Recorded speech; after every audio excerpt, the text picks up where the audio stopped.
சுந்தரராஜன், சுமதி என்ற தம்பதியினர் கொங்கு பகுதியிலே இல்லற வாழ்க்கை வாழ்ந்து வந்தார்கள். கொங்கு பகுதியில் பெரிய பஞ்சம் வந்தது. அதனாலே அங்கிருந்து புறப்பட்டு இருவரும் ஸ்ரீரங்கம் வந்தார்கள். ஒரு நாள் சுமதி தான் தங்கியிருக்கும் திருமாளிகையின் வாசலை எட்டி பார்த்தாள்.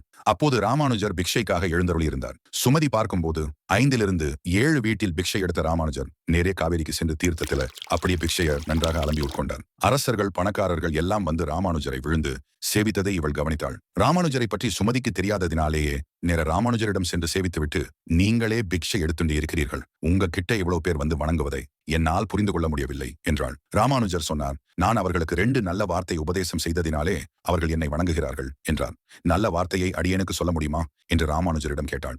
ஆசை இருந்தால் போதும். வேற எந்த தகுதியையும் ஒருவரிடத்தில் பார்க்காத ராமானுஜர் 3 ரகசியங்களையும் சுமதிக்கு உபதேசம் செய்தார். பஞ்சசமஸ்காரம் செய்து வைக்கும் போது எந்த ஊருன்னு கேட்டபோது கொங்கு பகுதி என்று அவள் கூற, குலசேகர பெருமாள் ஆட்சி செய்த பகுதியிலிருந்து எனக்கு ஒரு சிஷ்யை கிடைக்கிறாள் என உகந்து கொங்கு பிராட்டி என்று சுமதிக்கு பெயரிட்டார்.